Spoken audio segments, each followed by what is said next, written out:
Indangira babito. Indangira emyenda ya Tooro yoona. Kyoire. Tooro ejumikirwe. Amata gatikire. Tooro amata gatikire.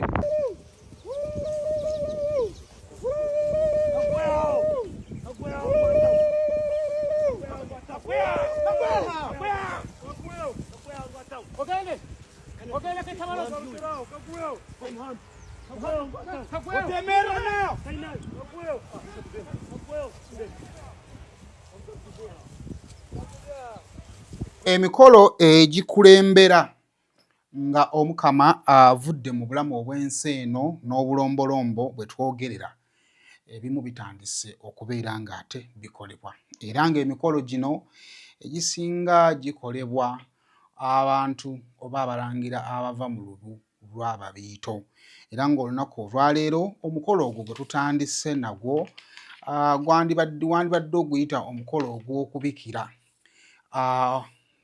obukama bwa Tooro okuvaawo ku Omukama era ng'omukolo ogwo gukolebwa balangira b'Ababiito era nga ku mukolo ogwo bagenda mu kifo ekiyitibwa Kaswa era ng'ekifo ekyo kibeera kiri ku kasozi era nga basinziira ku kasozi ako okukuba enduulu n'okubikira abalangira n'abambejja ssaako n'abantu okuva mu ggwanga erya Tooro lyonna okubategeeza nti nno ate Omukama avudde mu bulamu obw'ensi eno.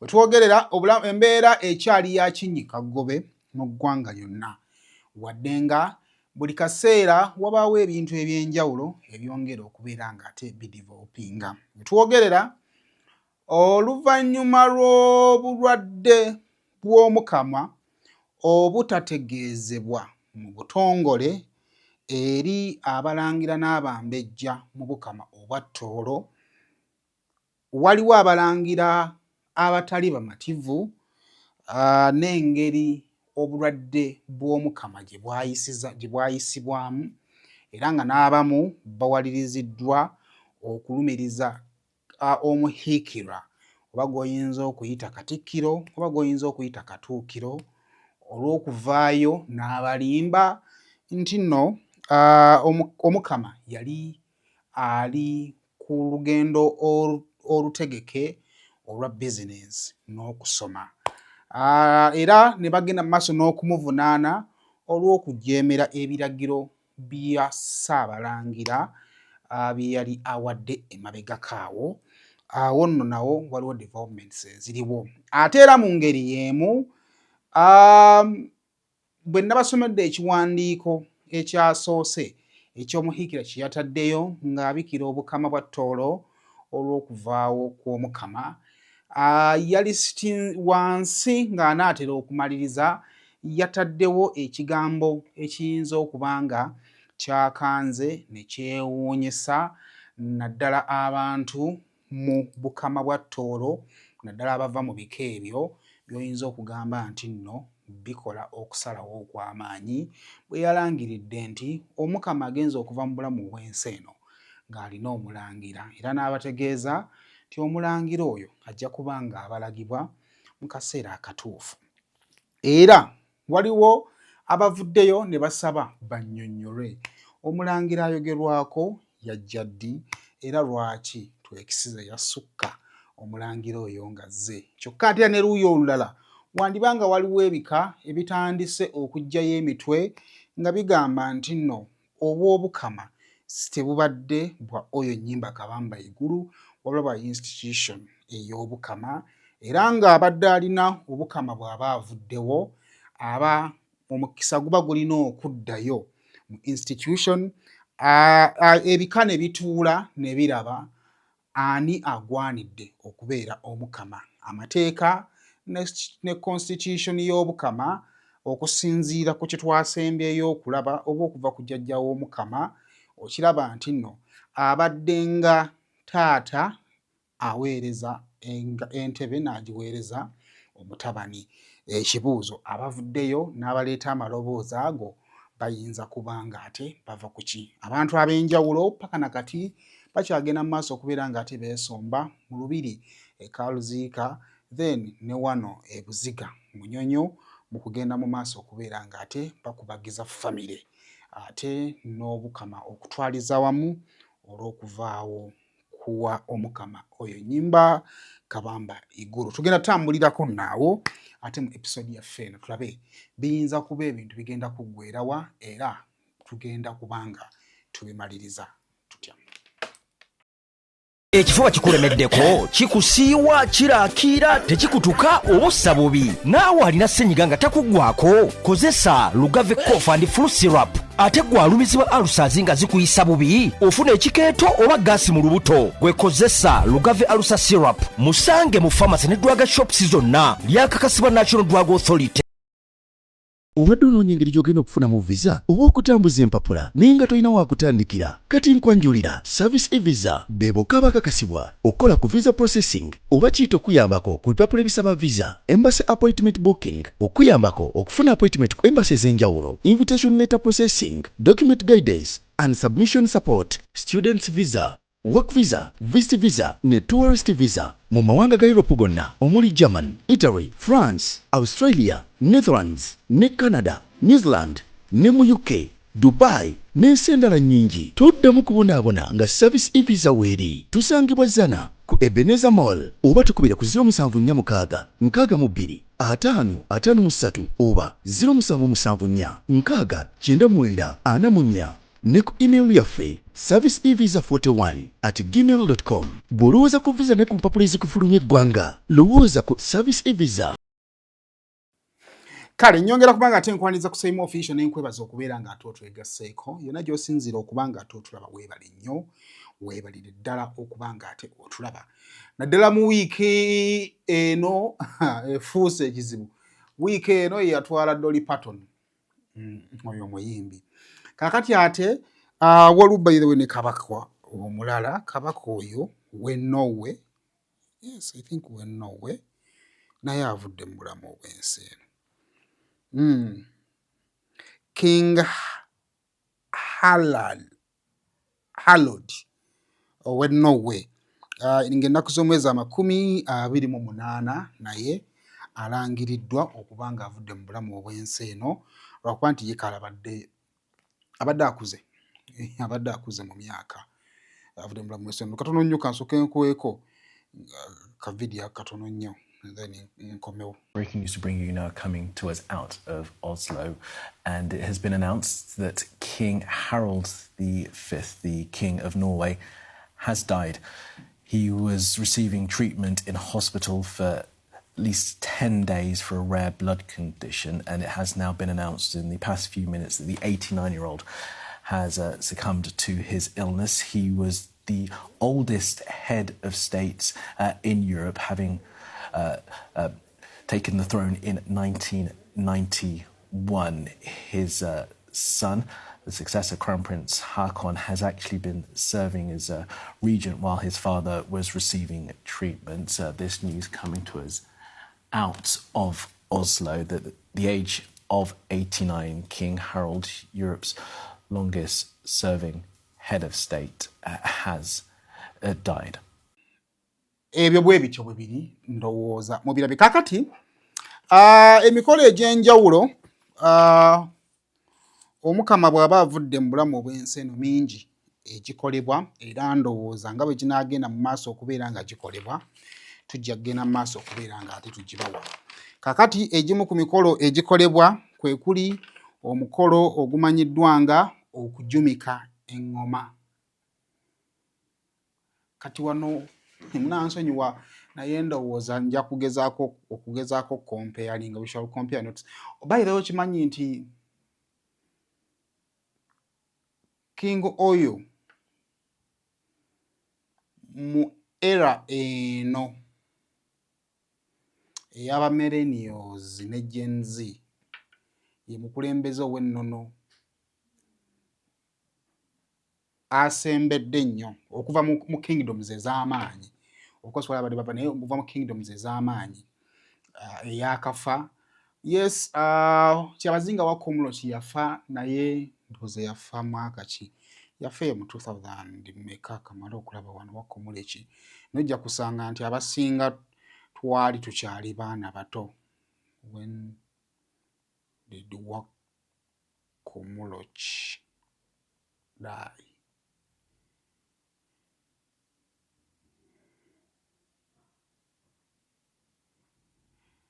Yafa si 28 nga 9 mu gw'omwenda 28. So 28 relatively millennials baba kuze oba otegeera naye oba tunatandika kuwa nnyo bintu budde kati naye oyinza ogamba nti King Oyo ye omukulembeze ow'ennono afudde ng'ava mu bwakabaka obw'amaanyi oba mu kingdom ey'amaanyi mu kaseera kano ak'emyaka ndowooza nga 15 woyinza okulowooleza nti ng'abantu batandise paying attention. Niko ne wa Komuleki oyinza omumugira naye nziyinza ogamba nti yafa. I didn't pay much attention maybe because naye sinnayingira mawulire. Kyovula nti ngamba nti okuva mu bulamu bwe okufa kwe tujja gezaako kompyenge ne bwe tubadde tuwulira. Kakati okujumika engoma oyinza ndowooza okigeraageranyako wakati wano mu Buganda tulina okubikira baziyita batya naki engoma ezo bakibo bakiyita so bayina obulombolombo bakola. Kakati akalombolombo k'okujumika engoma bakwata engoma ne basooka bagikuba. Bwe bamala ogikuba ne bagitwala mu nsonda nga bataddewo olubugo ne bagivuunika. Then bategeezezzaako nti at the same time n'enkofiira oba crown ne crown ye weeba weeri naye bagikwata ne bagivuunika either ku ngoma okwo oba besides that drum. So ogwo nagwo mukolo gukolebwa immediately nga omukama amaze okuva mu bulamu obw'ensi eno. Kakati omukolo ogwokubiri gwego gwentandise nagwo. Kakati okuva mu lulyo olw'Ababiito mulimu ekika eky'Abasiita era ng'Abasiita abo balagirwa omulangira omukulu era ng'omulangira omukulu oyo amanyiddwa nga Omujwera Musuga. Omujwera Musuga oyo nno y'abalagira era ng'essaawa zino atuddeko ye Charles Kamulasi. Kakati Charles Kamulasi ono nga ye Musuga alagira Abasiita okugenda e Kaswa. Era bwe batuuka e Kaswa nakutegeezezza nti Kasozi ne basinziira awo okusobola okubeera ng'ate bagenda mu maaso okuba nga babikira ate abantu bonna enteekateeka okuvaawo kw'Omukama era n'okufa kwe.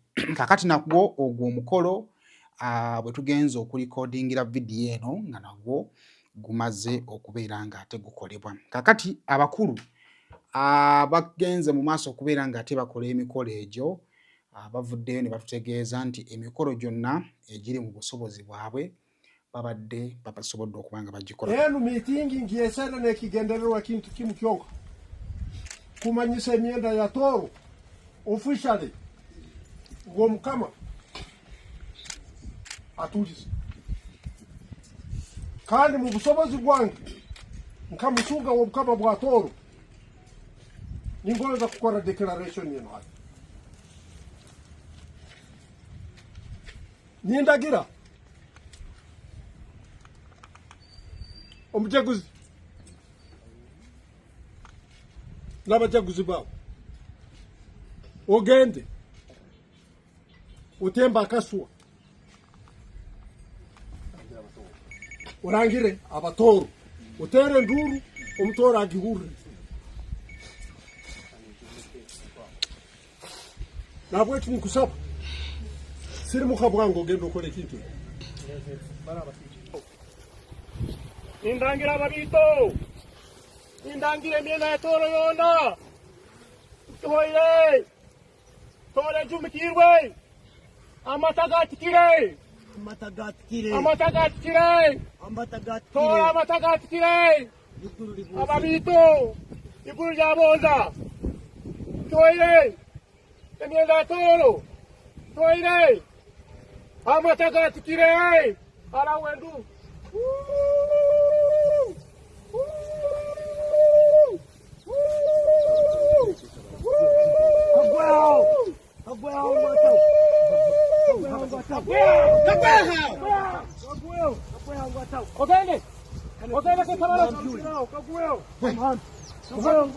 Opemera now.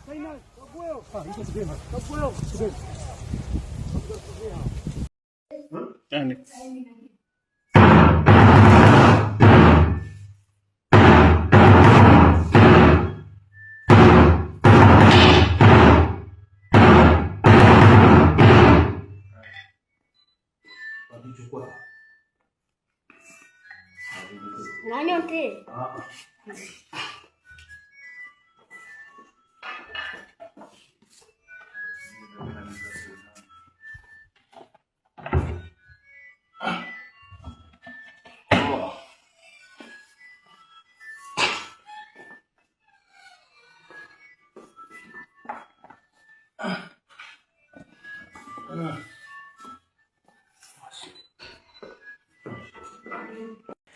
Kale omikolo n'obulombolombo bungi tebuggwaayo naye ndowooza we tunaaviira mu nteekateeka zino tujja kuba tukoze eki tutegedde bingi. Nina omukolo gwe nabategeezezzaako ogwo omulangira agenda okulya Namulondo aba alina okugukola ogw'okukwata ebijanjalo by'emmwanyi 9 n'abisuula mu ntaana ya abadde Omukama nga tannaziikibwa basuula ebijanjalo 9. Kitegeeza nti nno enteekateeka y'okwa-identifying omulangira erina okuba nga by now etandise okuba nga ate egenda mu maaso. Era actually ndowooza mu maaso awo ngenda kuba nga ate nkuwako ku process eyitibwamu nga Omukama aba avudde mu bulamu obw'ensi eno. Kale naye kakati nga tunatuukawo awo, ekirungi nti Omukama gy'abadde mu bulwadde abadde ajjanjabwa maama we. Oba oli awo kijjawo speculations zonna osanga ezandibadde zeetooloolera mu kuva mu bulamu bw'ensi okubaddewo. Wabula ekyo oyinza okugamba nti tekijjeewo abantu abamu naddala mu lulyo olulangira okusigala nga si bamativu. Kakati amakya g'olunaku olwaleero ku mukutu ogwa Voice of Toro kubaddeko ate omulangira amanyiddwa nga Kasagama. Era nga Kasagama ono, the fact that mulangira kitegeeza nti aba ava mu royal family. Era nga ono akyaziddwa oluvannyuma lw'okubika ate Omukama nti abadde avudde mu bulamu obw'ensi eno. Kakati omukulu oyo asinzidde ku sheeyo n'ayolesa obutali bumativu bwe. Okusinziira ku mulangira Kasagama, complaints ze ziri wano wammanga. Agamba nti nno nga bo olulyo olulangira bwe baamala ebbanga nga Kabaka tebamulaba oba Omukama nga tebamulaba, bwe baagezaako okubuuza lwaki Omukama ennaku zino tebakyamulaba, ne babategeeza nti nno Omukama yali tali mu ggwanga era yali agenze bweru wa ggwanga ku bizinensi saako n'okwongera okubeera ng'agenda mu maaso okusoma. Kasagama ayongeddeko n'agamba nti nno bwe waayitawo akaseera katono ne basisinkana mu kkanisa era nga mu kkanisa omwo mwalimu n'omuhiikirwa. Omuhiikirwa yennyini nga teri amukase n'ategeeza abantu abaali bazze okusaba ku olwo olunaku nti Omukama yali ali bulungi era yali ali bweru ng'ali na bizinesi z'agenda mu maaso okuba nga ate akola saako n'okwongera okubaako ebitabo by'asoma. Kakati ekyo bwe kyavaako ne wabalukayo ekibinja ky'abantu abaatandika okutambuza ebimboozi nti Omukama yali mu Amerika era nga mulwadde. Omulangira ono Kasagama alumiriza agamba nti era obukama bwennyini oba abakulu oba officials mu obukama bennyini ne bavaayo ne bafulumya ekiwandiiko kye nakusomeddeko kye baafulumya ng'ennaku z'omwezi 3 nga bategeeza abantu b'omukama nga omukama bwe yali ali obulungi era nga yali ali ku bizinensi saako n'okuba ng'ayongera okusoma ebweru w'eggwanga. Kakati omulangira Kasagama agamba nti bonna ekyasinze okubakanga nti mu ssaawa busaawa peegi yennyini eyavaayo esambajja amawulire agaali gatambuzibwa nti omukama mulwadde ne yennyini neevaayo ng'ebategeeza ng'omukama bw'ali omulwadde omuyi era beetaaga okumusabira. Ekyali kyasinze obatabira nti peegi yemu nga tewannayitawo na budde bwonna ate era sitiru neevaayo ng'ebategeeza ng'omukama bwe yabadde avudde mu bulamu obw'ensi eno. Takomye okwo alumiriza omuhikirwa ng'agamba nti omuhikirwa gwandiise ng'omulangira omukulu oba ssaabalangira oli gwe nakutegeezezzaako oba kiwangaala ndowooza omusuuga oba omusuga era ng'aliko bamuyita Charles Kamurasi bwe yagenda ng'alaba speculations nga zitandise okuwera mu bantu ono ayogera kino ono ayogera kino n'awandiika ebbaluwa ng'agiwandiikira omuhiikirwa ng'amugamba okusinziira ku mbeera eriwo nga buli omu atandise okutambuza amawulire ge tutamanyi nti oba matuufu oba makyamu ku mukama tubadde tusaba oveeyo owe the right position kuwa awatuufu omukama waali n'embeera entuufu mwagenda mu maaso okuba ng'awangaalira. Kasagama alumiriza agamba nti ekifo ky'ono okurespektinga ebbaluwa eyamuweebwa yagenda mu maaso okuba ng'akuba olukiiko era mu lukiiko olwo mbu n'agamba si ye muntu omutuufu okuvaayo okwogera ku kiki kabaka k'omukama kyaliko era na mbeera ki mwagenda mu maaso okuba ng'awangaalira. N'ategeeza nti yenna ayagale okuba ng'awulira okuva eri omukama asabe abantu okuva mu royal family bennyini be abavaayo okugenda mu maaso okubeera nga bakola ki boogera. Kakati nga kyeyeewuunya nti gwe yagaana okuvaayo okutubuulira ddala kiki ekituufu ekyali kifa ku mukama waffe ate amaanyi n'obusobozi wabuggyeewa okuvaayo ate otubikire nti omukama avudde mu bulamu obw'ensi. Maybe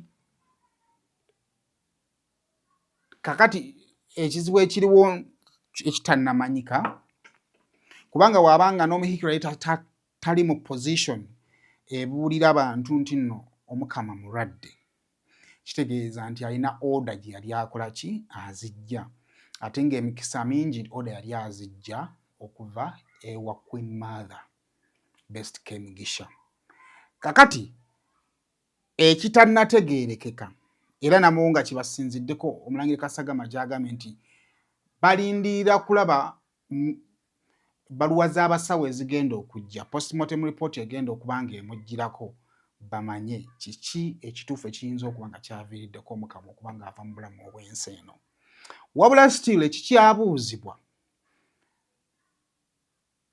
omukama ng'abadde ne Queen Mother maama we talina kibi kyasobola kumwagaliza ago ge mazima ffenna tugakkiriza. What went wrong along the way ekyatuusizza omukama embeera okutabuka okutuuka ne ku extent eva mu bulamu obw'ensi olw'ensonga nti oba oli awo family teyayagala kutiisa bantu n'okubategeeza ebyali bigenda mu maaso olw'ensonga nti balabika baali balowooza nti embeera ejja kubeera manageable era maybe in a short while omukama yali ajja kuba ng'akomawo wano abantu basobole okuba nga baddamu okuba nga bamukola ki bamulabako. Now the biggest question is ekirwadde kiyinza okuba nga kyatabuse butabuse nga maybe they didn't see it coming. Bwe kiba nga omukama abadde waliwo namwe yagagamba nti abadde ku life support okumala ebbanga. Ekibuuzo, royal family eyinza kubanga ebadde lwaki ebadde egezaako okukizibira? Wabula n'ekibuuzo ekikulu, bw'ebanga royal family yo yali ekkiriza nti nno obulwadde bw'omukama bwali bwetaaga okukuuma nga bwakyama, baani abo ababadde bagezaako okuba nga balwana okumakinga sure nti ensi emanya nti omukama mulwadde? Kubanga leero ennaku z'omwezi ziri 28 yavudde mu bulamu bw'ensi ennaku z'omwezi nga 27. Wabula nga omwezi gwa Julayi guggwako, amaloboozi n'amawulire agaali galaga nti nno omukama yali mulwadde gaali gatandise okufuluma. Ekibuuzo, mu royal family omwo baani abo abaalina interest okulwana okulaba ng'ensi emanya nti omukama mulwadde, era kiki ekikulu kye baali bagezaako okutunda oba kye baali bagezaako okwagazisa abantu bamanye mu prosesi y'okulanga obulwadde bw'omukama?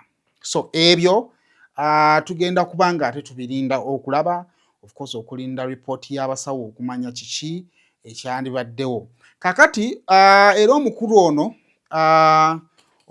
omulangira Kasagama avuddeyo n'ategeeza nti nno waliwo omukolo ogumanyiddwa nga guno omukolo gwe tulabye ogukoze ogw'okubika. Abamu ku bagukola agukulemberamu amanyiddwa nga Kateerampamo. Linyanga kambwe. Kateerampamo. Y'alina okugukulemberamu.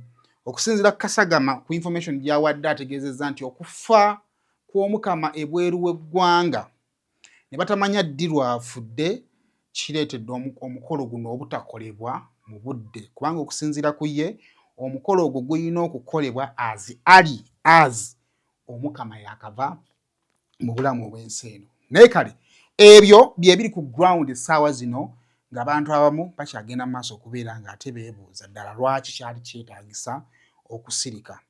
Naye of course buli muntu ajja kugamba nti ekizibu ky'ennaku zino si kyekyedde. Ennaku zino we have social media, nti omuntu akugamba nti mulwadde nga musujja gwe gumuluma, oli n'avaayo n'amulwaza buli obulwadde, oli n'avaayo n'amulwaza buno obulwadde. That's why some people prefer maybe okusirika. Ekyokubiri nti ebiseera ebisinga bagamba nyinimu mwatali ebikere bitemba enju. Abantu abamu bwe balaba nga omuntu mulwadde abayina endowooza zaabwe maybe ab'emyoyo y'emikyamu batandika okutema empenda engeri y'okutuukirizaamu ebigendererwa byabwe. Nakyo oyinza okukirowoozaako tizirimu ku nsonga lwaki oba oliawo Queen Mother yali ayagadde maybe ajjanjaba omwana we bw'anaakomawo anaawoza olutabaalo. But the debate esigala ekyaliwo kubanga naffe wano twakirabakokko. Nti what is the purpose of communicating to the subjects ne bamanya nti omukulembeze waabwe munafu? Kubanga olumu obukulembeze bwe alina bugabanga mulamu. Bw'abanga tali mu mbeera egaba bukulembeze alina okugenda anoonye obujjanjabi. Now the question is, what is the purpose of communicating to your subjects nti ndi munafu? Does it make sense? Ekyo nsolo kireka mu comment section. Naye kali olwaleero tubadde awo buziga. Deputy Omuhikirwa avuddeyo n'atubwako kuzimu ku nteekateeka saa zino zakyagenda mu maaso kubanga ate bakolako nga bakungubagira omukama. Katufuneko ndowooza awo. Basaliza Henry Mutegeki, the Deputy Prime Minister of Toro Kingdom. Indeed, I'd like to inform His Majesty passed away, as you are all aware, yesterday. But however, we are going to get an official communication from the Prime Minister about the burial arrangements in a short while. Other preparations are also underway in Fort Portal, so everything is moving on smoothly.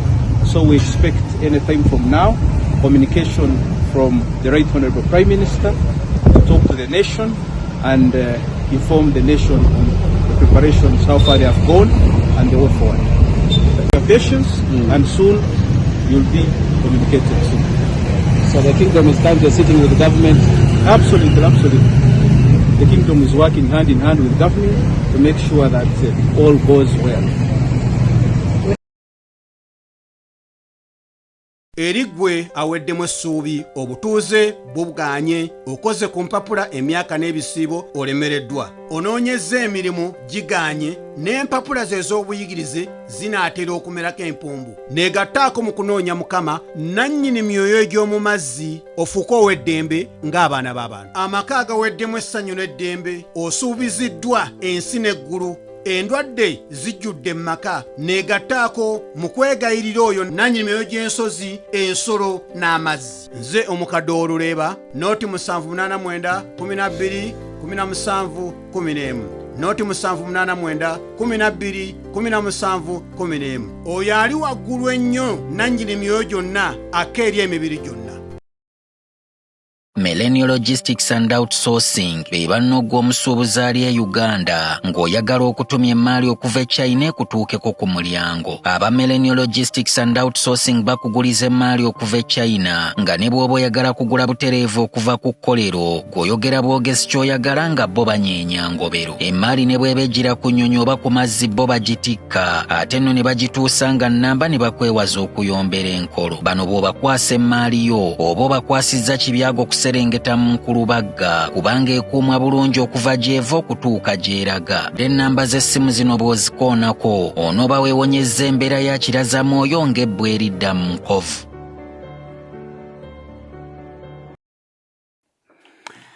Kale ebyo nno bwe bityo bibiri ate tukatwongera okuba nga ate tutunuulira nakusuubiza nti enteekateeka z'okukungubagira omukama. Of course tuyinza obutagenda into depth naye tukuwaako some of the highlights. Ebimu tujja genda tubitunuulira okusinziira nga developments bwe zinaaba zigenda mu maaso kubanga zitambula. Kakati nga nammwe wano kabaka bw'atafa n'ewaabwe omukama tafa era bagamba nti nno enkuba etutiire. Bagamba nti nno enkuba etutiire ekivunulwa nti the clouds have covered us. Era bagamba nti bakozesa n'enjogera endala ne bagamba nti omukama atuliize ekitegeeza nti nno the king has rested. Bye bigambo ebibiri bidda byewuule bagamba nti nno enkuba etutiire omukama atuliize nti eggulu litubisse omukama awummudde era nga ebyo bikozesebwa mu kaseera nga omukama agenda mu maaso okubeera nga ataabikibwa. Kaakati egimu ku mitendera gye twakalabako ne gye tuyinza okuba nti tetunnalaba kwe kuli kye tuyita cultural announcement era ng'omwo mubeeramu katuukiro mubeeramu okulanga okubika kwa omuhiikirwa. Aba prime minister avaayo n'afulumya ekiwandiiko mu butongole ng'ategeeza obukama okuvaawo kw'omukama. Wabaawo ensonga ey'okubiri the alarm from the Kaswa kikiri kyenkulazeeko nti nno bagenda Kaswa ne bakuba enduulu nga babikira abantu era nga omukolo ogwo gukolebwa wansi w'ebiragiro by'omujwera Musuga era ng'oyo yakulira ekika eky'Ababiito era nga bammemba baakyo baba bava mu kika eky'Abasiita mu section baba bava mu kika eky'Ababiito mu section ey'Abasiita. Ebyo nabyo tumaze okubeera nga tubirabako. Kaakati waliwo kye bayita inversion of instruments of power. Kwandibadde nga omukama bw'aweebwa obukama aweebwa ebikola. Ebimu ku bikola kwe kuli eŋŋoma nga ffe tulina mujaguzo kati nabo balina eŋŋoma. Kakati gwe guli omukolo gwe nnakulaze ogw'okutaaninga eŋŋoma bagiyita derigalia. Eŋŋoma bagivuunika bavuunika eŋŋoma era ng'ekyo kibeerawo kasita bava eri waggulu mu kukaswa then nga omukolo oguddako ogw'okuvuunika eŋŋoma gugenda mu maaso era nga kino kiraga nti nno omukama obuyinza bumaze okubeera ng'ate buvuunikirwa. Kaakati era kuliko n'okuvuunika kye bayita royal stool, kuliko okussa wansi effumu, ate era ne sacred choice drum emanyiddwa nga nyalebe, era nayo evuunikibwa upside down. Buli kintu ekimuweebwa ng'atikkirwa ku bukama mu buwangwa either kiteekebwa wansi oba ne kivuunikibwa. Eŋŋoma zino eriko n'eya nyaleba zisigala zivuunikiddwa paka nga bamaze okulonda omukama omuggya, olwo ne ziryoka zivuunulwa ne ziddamu ne zikubwa nga bwe zaakubanga emabega. Kaakati bwe tuvaawo tugenda kuba n'ennaku 9 ez'okukungubaga mu butongole, era nga abagoberezi ssaako n'abambejja bakuŋŋaanira mu lubiri n'ebifo ebiba biteereddwawo okusobola okubeera ng'ate bakungubagira omukama. Kaakati waliwo okutegeka omubiri gw'omukama nga tegunnaziikibwa. Kaakati mu kaseera ako kigambibwa nti abakulu okuva mu kika eky'Ababiito era nga ekyo kika ky'Abalangira batwala be bavunaanyizibwa ku mukolo ogwo gwonna okusobola okubeera ng'ate bamakinga sure nti nno ate omukama aziikibwa ng'ateeketeekeddwa bulungi. Era omwo mulimu n'okuziikibwa kw'omukama. Bagamba nti nno omubiri gw'omukama gutwalibwa mu masiro agamanyiddwa nga Kalambi Tombs. Kakati olugendo lw'okutikkira omulangira okufuuka omukama nawo waliwo olugendo, era ng'olugendo olusooka lwe lugendo omulangira lwe yeetikkibwa okuva mu maka aga kitaawe okutwalibwa mu lubiri olw'ekaaluziika. Yeetikkibwa bwetikkibwa ng'aggyibwa mu maka ga kitaawe n'atwalibwa mu lubiri olw'ekaaluziika. Kati kyesimanyi bw'abanga omulangira alidde Namulundu taata we yabadde omukama, taata we abeerayo n'amaka agage agawukana n'ag'olubiri, ekyo nnyinza obutakiddamu wano. Then tubeerawo n'olutalo nga bw'olaba nti wano nga Katikkiro alondebwa okukwata Ddamula, tubaayo n'olutalo lwe tuyita olutalo lw'ebirumbirumbi. Ne bano balina olutalo olubeera ku geeti ey'olubiri era nga lumanyiddwa nga Mugabate oba Mugabate, era nga ensonga ya Mokbate eno ebeera wakati wa abalangira eggye ly'abalangira ne forces ezituumibwa okuba nga ez'abayeekera, nti abalangira abavaamu omukama balwanagana n'abagambibwa okuba nga tebaagala mukama ono kulya ntebe. Kati kitegeeza nti omukama ono bano baba balina okulwana ne bakuba bano abarebo okusobola okumakinga sure nti omukama ayingira olubiri n'asobola okubeera ng'ate atwala entebe y'abajjajjaabe.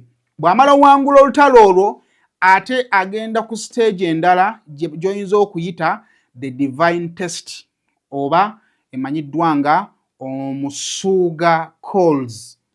Era nga wano omusuga oli gwe nagambye omulangira omukulu ayita emizimu gy'abajjajja baabwe okujja okukebera obanga guno gwe musaayi omutuufu ogugwanidde okuba nga gutuula ku Nnamulondo y'abajjajjaabe. Era mbu singa ozuulibwa nti toli musaayi mutuufu ogugwanidde okutuula ku ntebe y'abajjajja b'obukama, empewo zikukuba n'ofiira awo era nomaliza ng'entebe togikoze eki, togirinnyeeko. Kaakati ekisembayo ky'oyinza okuyita sounding the drum oba okukuba ku ngoma. Jjukira gye twatandikidde eŋŋoma 2 zivuunikibwa. Kaakati omukama omupya bw'alondebwa eŋŋoma ezo ne zivuunulwa. Kaakati n'ogenda n'olamusa ku eŋŋoma ezo, ogenda okumaliriza n'ebirala byeyongerwako awo nga omukama omuggya amaze okubeera ng'ate afuuka era ng'ajja mu bukama obutuufu. So ejo gye gimu ku mikolo egikolebwa omukama bw'abanga agenda okuziikibwa n'omukama omujja bw'abanga agenda okubeera ng'ataatuuzibwa. Kale kaakati olwaleero tulabyeko ebintu eby'enjawulo. Kansooke mbawe obubaka bw'abantu ab'enjawulo abavuddeyo okubeera ng'ate bakungubagira omukama. Abamu ku bo be tulabyeko ye Princess Juliana Kanyomozi. Oyinza okugamba nti is one of the biggest export from the Tolo region. Era nga naye avuddeyo n'agamba nti enkuba etutiire. It is a very dark day for the Tolo kingdom. Rest in peace, Your Majesty, omukama of Tolo, King Oyo Nyimba Kabamba Igulu Lukidi owokuna n'agamba nti gone too soon. What a loss. Kaakati era tubadde tuli awo ne tugwa ku bubaka obulala buno bubadde bwa CDF. Agambye nti I am extremely saddened and shocked to hear of the passing of omukama Oyo Lukidi owokuna. Our country has lost a great royal at a very young age. He still had a lot to contribute to our beloved country. May his soul rest in eternal peace. Obwo nabo badde bubaka betufunyeeko. Kakati nga tumaliriza ekibuuzo kikyagenda mu maaso kuwa omulangira gy'avudde ku ssaawa eno ng'abakulu bali tebamumanyiiko. Era waliwo ekibinja ky'ababiita ekirabiddwako abo balangira kika ky'abalangira abavuddeyo nga basaba okubeera ng'ate bannyonnyolwa omwana wa King Oyo ayogerwako atuusa atya okujja mu kibalo mu kaseera kano nga bulijjo tebamumanyi. Ekyo tugenda bba tukirindira. Naye kale kaakati omukulu oli amanyiddwa nga Irumba Live. Bwe nabadde ntandika emboozi yange nakugambye nti wakati nga famire egezaako okubeera ng'erwana okulaba nga obulwadde bwa King Oyo tebumanyika olw'ensonga ze tulowooza nti zaali za buntu kubanga bali be bantu ba King Oyo abasembeyo ddala okumwagala. Queen Mother, muganda we, then n'abalala. Tulowooza nti basinga omwagala. So the decision they took okugamba nti katusirike, njagala kulowooza nti no, it was the best decision gye baasalawo ku eri omulwadde waabwe. There is a group eyafuba okulaba nga obubaka butuuka mu bantu wadde nga bo baali tebaagala butuuke mu bantu. Oyinza okukkiriziganya nange nti that same group tennawummula. Bw'owulira ku Irumba byayogera essaawa zino nga n'omulambo gwa King Oyo tegunnatuuka, buli afukamira okusaba yongera okuba nga atoosabira obukama bwa Tolo lwa nsonga nti wayinza okubawo kalumanywera naddala nga famire ya Oyo, King Oyo eyagala okuleeta omwana gwegamba nti nno yabadde owa Oyo, naye ng'ate kirabika ne mu famire waliwo abali mu kweswanta nga baagala kutuula ku ntebe eyo. Ebiseera ebisinga okusinziira ku byafaayo bye tulabyeko mu kaseera abantu mwe bakayanira obukulembeze bw'ennono, obukulembeze obutera okulwawo okufuna omusika. Twasembayo kukiraba mu bitundu eby'ebusoga eyo, abantu abalangira babiri bwe baavayo nga buli omu agamba nti nze ngwanidde okubeera kyabazinga, kyatwalira abasoga ebbanga ddene nnyo okufuna kyabazinga. Ku luno ng'obulombolombo bukakata ku Batoolo okumakinga sure nti Namulondo teteekebwa mu balansi ya kukaayanirwa. Bagenda kusolovinga batya factions ezitandise okudevelopinga n'okuvaayo nga zirabikanga ezigamba omwana wa King Oyo tasobola kusika kyokka ng'ate King Oyo okujja okutwala entebe y'obukama yasikira kitaawe. Kankulekere firimu ya video zino eza Irumba n'ebyo ye byalowooza naddala ku mwana na kiki ekituufu ekirina okuba nga kikolebwa mu kulonda omukama omujja. What did you fear is going to happen to Tolo Kingdom in his absence? We should not fear, they should fear. Not us, them, they should fear.